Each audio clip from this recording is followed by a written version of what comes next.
दोस्तों आज के इस वीडियो में हम बात करने वाले हैं वेरिएटर को हम कैसे सिलेक्शन कर सकते हैं, कहाँ पर किस जगह पर कौन सा वेरिएटर लगाना होता है। क्योंकि वेरिएटर जो होता है मार्केट में काफ़ी सारे वैल्यू में आपको मिल जाता है, तो वहाँ पर हमें कैसे सिलेक्शन करना होता है कि किस सर्किट में कौन सा वेरिएटर लगाना है।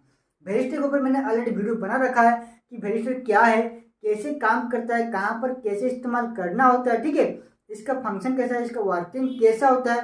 तो इसके ऊपर मैंने ऑलरेडी वीडियो बना रखा है। अगर आपने वीडियो नहीं देखा है तो आपको वीडियो के एंड में या फिर डिस्क्रिप्शन बॉक्स में वीडियो मिल जाएगा, आप जाकर के देख सकते हो। ठीक है दोस्तों, यहाँ पर मैंने दो वेरिएटर का एग्जांपल लेकर के दो कोड लिखा हुआ है, तो इसको हम समझते हैं कि कैसे हम इस कोड के जरिए पता लगा सकते हैं कि जो वेरिएटर होता है उसका करंट रेटिंग कितना होता है और उसका जो कि वोल्टेज रेटिंग होता है वो कितना होता है। ठीक है, तो देखिए जो कि पहला कोड है क्या लिखा हुआ है 14D471K। ठीक है, तो इसको हम कैसे कैलकुलेट कर सकते हैं, इसको हम कैसे फाइंड आउट कर सकते हैं। ठीक है, तो देखिए जो कि इसका लिखा हुआ है तो उसको हम पहले लिख लेते हैं। जो कि 14 लिखा हुआ है तो यहाँ पर मैं लिख लेता हूँ 14। ठीक है, फिर लिखा हुआ है डी, ये हो गया आपका डी, और फिर लिखा है 471, तो इसको मैं एक साथ लिख लेता हूँ 471। उसके बाद लिखा हुआ है के। ये जो 14 यहाँ पर लिखा हुआ है, जो कि 14 लिखा हुआ है, इसका मतलब क्या है ये आपका बताता है। ठीक है, ये जो 14 यहाँ पर लिखा हुआ है ये आपको बताता है कि जो वेरिएटर होता है, जो कि एमओबी होता है, इसका साइज क्या है, ये आपको बताता है इसका साइज क्या है। 14 यानी कि ये आपको बताता है इसका जो साइज है ये आपका है 14 mm। ठीक है, जो कि वेरिएटर होता है यहाँ पर काफी सारे साइज में आपको अवेलेबल होता है। ठीक है, जैसे कि आपका हो गया 3, 5, 7, 10, 14, 20, 24, 32, 34, 40, इतने सारे रेंज में आपको जो कि एमओबी होता है वो आपको मिल जाता है। तो इसलिए यहाँ पर लिखा हुआ है 14, यानी कि इसका जो साइज है वो आपका 14 mm। ठीक है, जो कि आपको वेरिएटर मिलता है वो उसका जो कि डायमीटर होता है वो आपको 14 mm मिलता है। ओके, तो उसके बाद जो डी लिखा हुआ है, जो डी है इसका मतलब क्या है, इसका मतलब है आपका टाइप। ठीक है, जो कि आपका वेरिएटर होता है, जो कि एमओबी होता है, ये कौन सा टाइप का होता है। हमारे पास दो तरह का एमओबी अवेलेबल होता है। एक होता है आपका जो कि आपका होता है एक सर्कल टाइप होता है, और एक होता है आपका स्क्वायर टाइप होता है। अगर यहाँ पर डी लिखा हुआ है तो इसका मतलब आपका जो एमओबी है ये आपका सर्कल टाइप का है, यानी कि उसका जो कंस्ट्रक्शन है वो आपका सर्कल टाइप का बना हुआ है। अगर यहाँ पर डी ना लिखे, अगर यहाँ पर एस लिखा हुआ है तो इसका मतलब आपका जो एमओबी है ये यहाँ पर स्क्वायर टाइप का बना हुआ है। वो अगर दिख रहा है सर्कल टाइप का या फिर डिस्क टाइप का तो उसके अंदर जो कि कंस्ट्रक्शन है वो आपका स्क्वायर टाइप का होगा, अगर यहाँ पर एस लिखा हुआ है। ठीक है, ये आपको दो तरह का मिलता है, एक होता है डिस्क टाइप का और एक होता है आपका स्क्वायर टाइप का। ओके, तो उसके बाद आते हैं हम 471 के ऊपर, जो कि आपका मेन पार्ट होता है इस कोड का। ठीक है, ये आपका मेन पार्ट होता है। यहाँ पर जो कि 471 लिखा हुआ है, यहाँ पर आपको जो कि 47 है इसको यहाँ पर ऐसे लिख लेना है। तीसरा वाला जो कि डिजिट है ये आपका है मल्टीप्लायर वाला सेक्शन है। ठीक है, तो ये आपका है मल्टीप्लायर, यानी कि आपका हो जाएगा 10 to the power 1। ओके, तो यहाँ पर कितना होता है 47 into 10 इज इक्वल टू, ये आपका हो जाएगा 470 वोल्ट। यहाँ पर अगर 1 ना होकर के अगर यहाँ पर आपको 2 मिलता है तो यहाँ पर क्या हो जाएगा आपका 47 into 10 to the power 2। अगर यहाँ पर आपको 0 मिलता है तो आपका हो जाएगा 47 into 10 to the power 0, यानी कि आपका हो जाएगा 47 वोल्ट का। ओके, तो उसके बाद हम चलते हैं के के ऊपर। के, तो के का मतलब क्या है, जैसे कि हमने बात किया था रेजिस्टेंस के ऊपर, जो कलर कोड जब हमने डिस्कशन किया था तो वहाँ पर हमारे कुछ टॉलरेंस निकला था, और जब मैंने एसएमडी के बारे में बताया था तो वहाँ पर आपको कुछ टॉलरेंस मिला था। ठीक है, तो उसी तरह यहाँ पर भी कुछ टॉलरेंस मिलता है। अगर यहाँ पर के लिखा हुआ है तो इसका मतलब है आपका प्लस और माइनस 10%। के लिए यहाँ पर सिर्फ के लिखा हुआ नहीं मिलेगा, आपको काफी सारे यहाँ पर जो कि लेटर आपको मिल जाएगा, जैसे कि आपका होता है जे, के, एल एंड एम। ठीक है, अगर हम बात करें जे की तो इसका टॉलरेंस कितना होता है आपका प्लस और माइनस 5%। अगर हम बात करें के की तो इसका टॉलरेंस होता है प्लस और माइनस 10%। अगर हम बात करें एल की तो ये आपका होता है 20%, ये आपका होता है 15%। ओके, प्लस और माइनस 15%। अगर हम बात करें एम की तो ये आपका होता है प्लस और माइनस 20%। ठीक है, ठीक है, तो ये तो हो गया कोड, कुछ इस तरह से लिखा हुआ होता है। और कहीं कहीं जगह पर आपको यहाँ पर भी लिखा हुआ मिलेगा, तो आप कंफ्यूजन मत होना, भी अगर लिखा हुआ है तो इसका मतलब आपका जो वेरिस्टर है ये आपका MOV यानी कि मेटल ऑक्साइड वेरिस्टर के अंडर में ये आता है। ठीक है, तो कहीं कहीं जगह पर जो कोड ये आपको उल्टा लिखा हुआ मिलेगा, जैसे कि यहाँ पर लिखा हुआ है 471 KM एंड 14D, इस तरह भी आपको देखने को मिल सकता है। ठीक है, तो आप कंफ्यूजन ना होना। ठीक है, जो कि आपका 3 डिजिट वाला जो कि कोड होगा वो है आपका वोल्टेज का कोड है। ठीक है, अगर यहाँ पर K लिखा हुआ है या फिर LMJ लिखा हुआ है तो आपका टॉलरेंस है।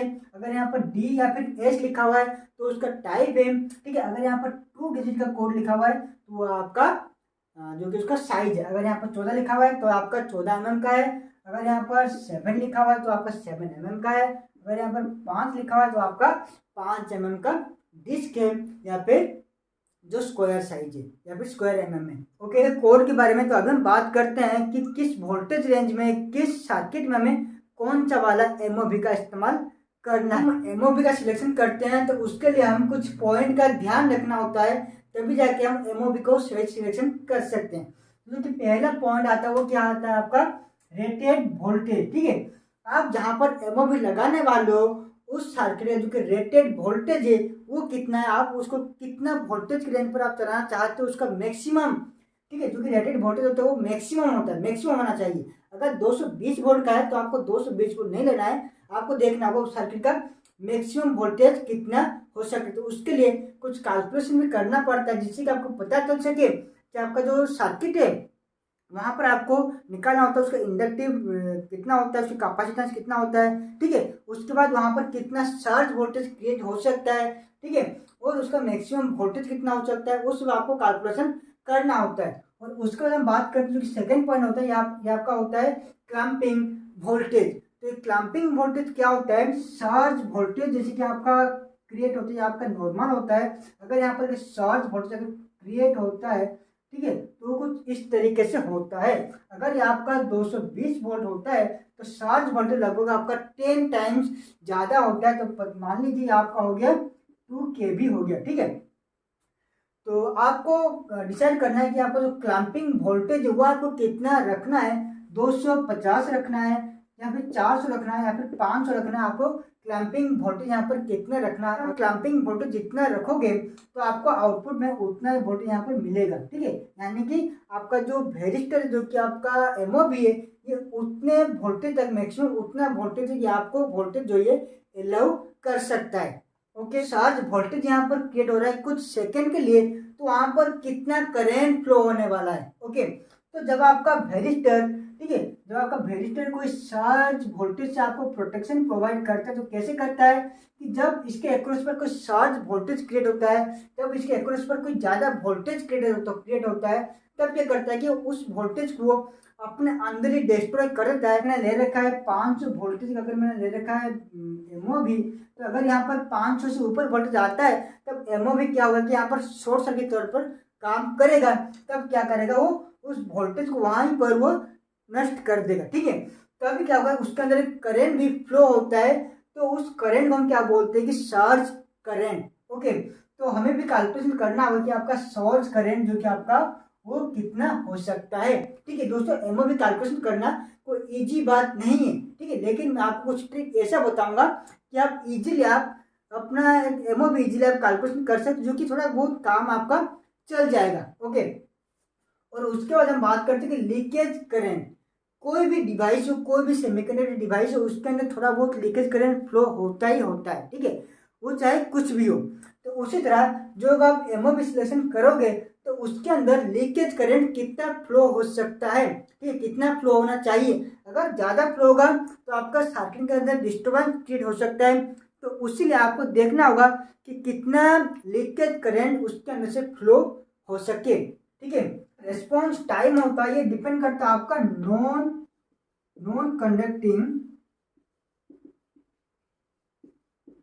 Conducting state to conducting state.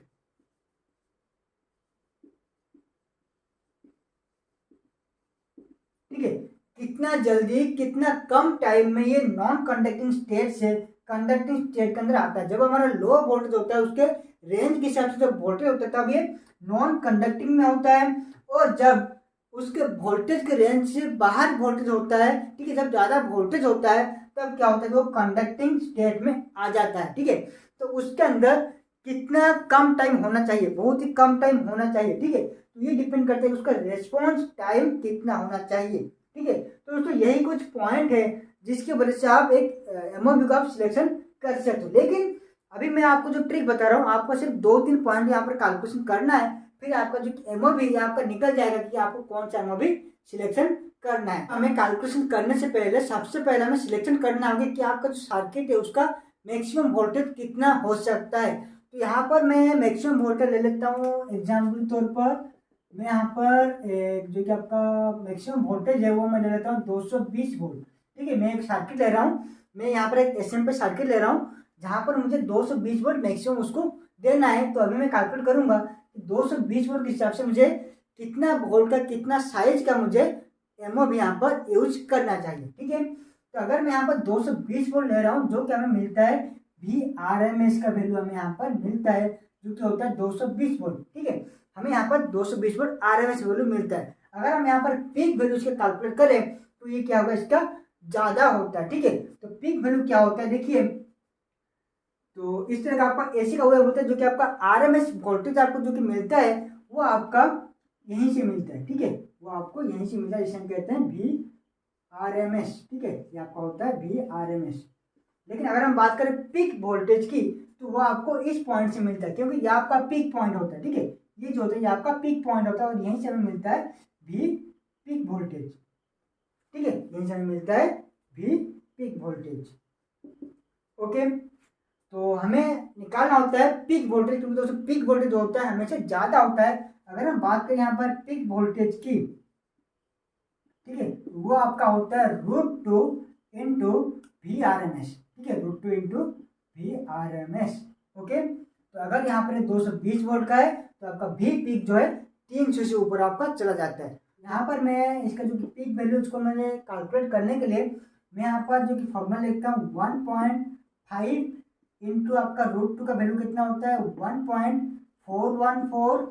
तो आपका जो कि RMS वैल्यू है वो कितना है आपका 220 वोल्ट, ठीक है। 1.5 मैंने लिखा हुआ है, ये आपका सर्किट रेटेड पीक वोल्ट, ठीक है। हर एक सर्किट का पीक वैल्यू होता है जो कि 1.5 वोल्ट, ये आपका कांस्टेंट होता है, ये आपका हर एक सर्किट के लिए 1.5 वोल्ट ये लिया जाता है, ठीक है। और उसके बाद हम यहाँ पर 1.414 जो कि आपका √2 का वैल्यू है, हमें यहाँ पर पीक वोल्टेज निकालना है, तो इसलिए मैं यहाँ पर 1.41 वोल्ट कैलकुलेट कर रहा हूँ। और आपका 220 वोल्ट जो कि आपका RMS वैल्यू है मिलता है 466.62 वोल्ट हमें यहाँ पर मिलता है, ठीक है। अगर हम यहाँ पर एमओवी का इस्तेमाल कर रहे हैं तो हमें 466.60 वोल्ट का हमें लेना है। लेकिन दोस्तों मार्केट में आपको 466 या फिर 460 वैल्यू का आपको नहीं मिलेगा, तो इसको हम ले लेते हैं 470 वोल्ट का, ठीक है। अगर हमें लेना है 470 वोल्ट का तो इसका कोड क्या होगा आपका 471, क्योंकि 47 इंटू 10⁻1 ये आपका हो जाएगा 470, ठीक है। तो इसलिए हम इसको कितना लेने वाले हैं 471 का हमें यहाँ पर जो रजिस्टर हमें लेना है 471, ठीक है। तो मैं यहाँ पर डिस्क टाइप लेने वाला हूँ, यहाँ पर मैं लिख लेता हूँ D। तो मुझे रजिस्टर मिल चुका है, ओके। तो उसके बाद हमें और भी कुछ कैलकुलेशन करना है और उसके बाद हमें यहाँ पर करंट भी कैलकुलेट करना होता है, ठीक है। तो देखिए हम जो सर्किट वगैरह इस्तेमाल करते हैं, अगर हम बात करें SMPS की तो वहाँ पर आपको 2 सेक्शन मिलता है, ठीक है। वहाँ पर आपको 2 सेक्शन मिलता है, एक होता है आपका AC सेक्शन और एक होता है आपका DC सेक्शन। AC पर हम 220 वोल्ट का इनपुट देते हैं और AC में ये DC में कन्वर्ट होता है, ठीक है। और उसके बाद ये आपका जो कि पूरा सर्किट होता है, ठीक है, जो कि आपका कंट्रोलर होता है उसके अंदर DC सप्लाई दिया जाता है, ठीक है। तो यहाँ पर जो कि AC होता है तो AC में हम क्या करते हैं कि एमओवी का हम यहाँ पर इस्तेमाल करते हैं, ठीक है। हम यहाँ पर एक एमओवी का हम यहाँ पर इस्तेमाल करते हैं और DC के बाद में हम यहाँ पर एक एमओवी का इस्तेमाल करते हैं, ठीक है।